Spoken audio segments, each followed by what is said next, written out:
Hello dear students, today we will discuss about the indefinite integral. Indefinite integral काफी important chapter रहेगा हमारा, क्योंकि इसके ऊपर बेस्ड हम आगे पढ़ेंगे definite integral and differential equation. Total हमारा अप्रोक्सीमेट 28% वेटेज रहता है हमारे बोर्ड एग्जाम में, चाहे कोई भी बोर्ड हो, ठीक है ना। अब देखिए यहाँ पर इंडेफिनेट इंटीग्रल पढ़ने से पहले आप लोग डिफरेंशिएशन पढ़ चुके हो, ठीक है ना। डिफरेंशिएशन में आपने क्या पढ़ा था, जैसे x स्क्वायर का डिफरेंशिएशन आपने क्या पढ़ा था, 2x, ठीक है ना। x स्क्वायर का डिफरेंशिएशन क्या पढ़ा था, 2x। तो देखिए आप यहाँ पे एक ऐसा प्रोसेस कि 2x से हमें वापस क्या मिल जाए, x स्क्वायर, उसको हम क्या बोलते हैं, इंटीग्रेशन। उसको क्या बोलते हैं, इंटीग्रेशन, ठीक है ना। तो इंटीग्रेशन की डेफिनेशन क्या मिली यहां से हमें, the reverse process of differentiation, the reverse process of differentiation, ठीक है। एक ऐसा प्रोसेस जिससे हमें वापसी क्या मिलेगा, 2x से x स्क्वायर, ठीक है, उसको क्या बोलते हैं, इंटीग्रेशन।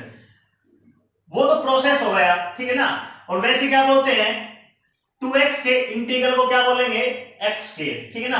जो प्रोसेस कर रहे हैं हम, ठीक है, वो उसको क्या बोलते हैं, इंटीग्रेशन। एंड रिजल्ट को हम क्या बोलते हैं, integral. Means x square is the integral of 2x, ठीक है। x स्क्वायर क्या कहलाएगा, हमारा इंटीग्रल कहलाएगा 2x का। इंटीग्रल बोल दो, या क्या बोल सकते हैं इसको, प्रिमिटिव बोलते हैं, या एंटी डेरिवेटिव, ठीक है।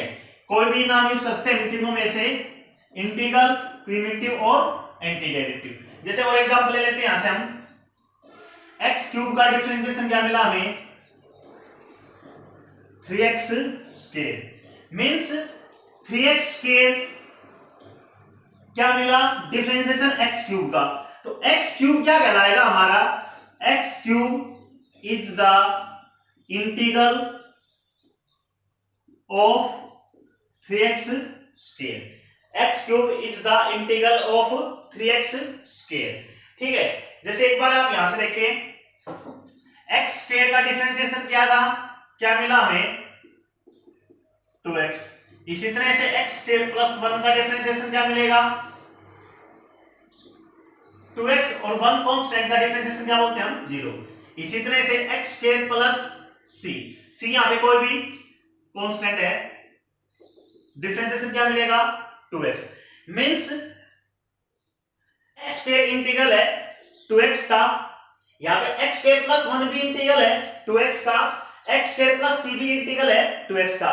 ये ऐसा क्यों हो रहा है, जैसे आप ध्यान दे सकते हैं, क्योंकि कांस्टेंट जो टर्म होती है उसका डिफरेंशिएशन क्या होता है हमारा, 0। मींस 2x के इंटीग्रल से हमें x स्क्वायर प्लस 1 में मिलना चाहिए, 2x से खाली x स्क्वायर यहां पे, और यहां पे 2x से x स्क्वायर प्लस c। तो इस चीज को जनरलाइज करने के लिए, मींस हमें पता नहीं है कि जिस टर्म का हमें डिफरेंशिएशन क्या है उसमें कांस्टेंट था या नहीं था तो कितना था, हम फिक्स नहीं बता सकते, क्योंकि उसका डिफरेंशिएशन क्या आता है, 0। इसलिए इसको जनरलाइज करने के लिए क्या बोलते हैं कि x square plus c is the integral of 2x। x square plus c is the integral of 2x। c की वैल्यू यहां पे c is any constant, c कोई भी क्या होता है यहां पे हमारा, कोई भी कांस्टेंट है, ठीक है।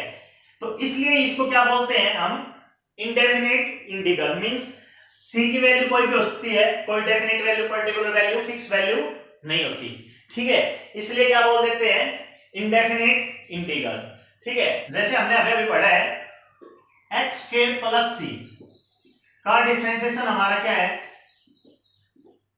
2x, ठीक है। अब क्या करेंगे, 2x का इंटीग्रल, साइन क्या होता है, इंटीग्रल ऑफ 2x dx, क्या मिलेगा हमें, x square plus c। 2x का इंटीग्रल क्या मिलेगा हमें, x स्क्वायर प्लस c। यहां पे ये क्या है, साइन ऑफ इंटीग्रल, क्लियर है? 2x क्या कहलाएगा हमारा इंटीग्रेंड, जिसका हम इंटीग्रेशन कर रहे हैं, ठीक है। और dx क्या शो करता है यहाँ पे कि किसके रेस्पेक्ट में इंटीग्रेशन हो रहा है, यहाँ पे हमारा x के रेस्पेक्ट में इंटीग्रेशन हो रहा है, ठीक है। इसके ऊपर काफी फॉर्मूलाज है।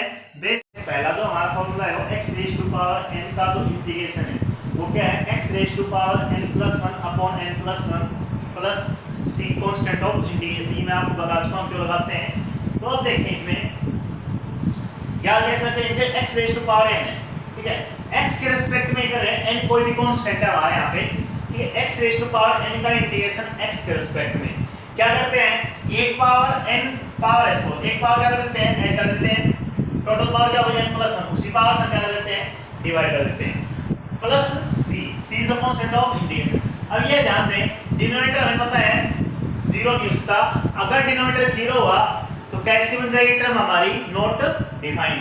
n+1 0 नहीं हो सकता, n+1 यहाँ पे हमारा 0 नहीं हो सकता, means n not equal to 1 हो जाके -1। ये कंडीशन हम लगा दी, n की वैल्यू -1 यहाँ पे नहीं हो सकती, ठीक है। इसी तरह से आप ध्यान दें सेकंड फॉर्मूला हमारा, जैसे x की पावर n, ये जो फॉर्मूला है किस किस चीज के लिए वैलिड है, या तो हमारा सिंपल x हो या x में कोई भी लीनियर फंक्शन हो, जैसे ax + b, यहाँ पे सिर्फ लीनियर फंक्शन हो या सिंपल x हो, x के लीनियर फंक्शन ही हो गया x में, ठीक है, तभी सिर्फ वैलिड है, बाकी किसी के लिए वैलिड नहीं होगा। जैसे ax + b raise to power n क्या आएगा, ax + b raise to power n+1 upon n+1। जैसे आप डिफरेंशिएशन भी करते थे, पहले तो पावर रिकॉर्डिंग करते थे, पावर आगे जाती थी, एक पावर कम हो जाती, देन इसका हम डिफरेंशिएशन करते थे, इसका डिफरेंशिएशन क्या था, इनटू में a। उसी तरह से इंटीग्रेशन क्या करते हैं, डिवाइड कर देते हैं a से, क्या करते हैं, डिवाइड a से। a क्या यहाँ पे हमारा x का कोफिशिएंट, ठीक है। 1/x हम जानते हैं log x का डिफरेंशिएशन क्या होता था, log x का 1/x, 1/x का इंटीग्रेशन क्या मिलेगा, सिमिलरली हमें log x, ठीक है। इसी तरह से x न होके क्या होगा हमारा, यहाँ पे भी ले रखें, हमें भी आएगा भी, ठीक है ना, dx upon ax plus b, dx upon ax plus b means x की जगह क्या है, ax plus b, ax plus b linear function है तो सेम ये फॉर्मूला लग जाएगा, means log ax plus b, x का कोएफिशिएंट a उससे डिवाइड हो जाएगा प्लस c। इसी तरह से e raise to power x का इंटीग्रेशन भी e raise to power x होता है एंड डिफरेंशिएशन भी क्या होता है हमारा e raise to power x।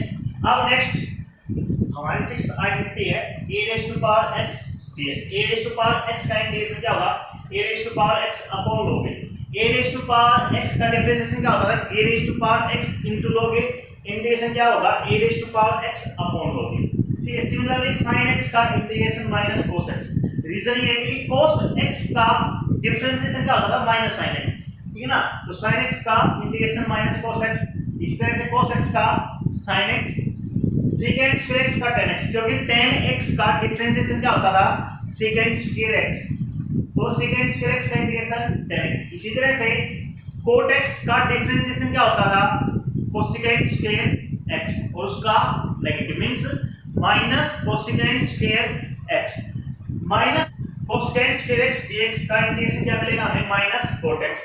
इसी तरह से secant x tan x का secant x और फॉर्मूला देते हैं, जैसे cosecant x cot x का माइनस cosecant x। अगर आपको डिफरेंशिएशन के फॉर्मूला याद है तो ये बिल्कुल आसान होगा याद करना आपके लिए, ठीक है। अब जैसे आप यहां पर देखो sin x का क्या था, माइनस cos x, तो sin ax plus b का क्या होगा, minus cos ax plus b upon में a, जो x का कोएफिशिएंट होता है वो, ये मैं पहले बता चुका हूं आपको।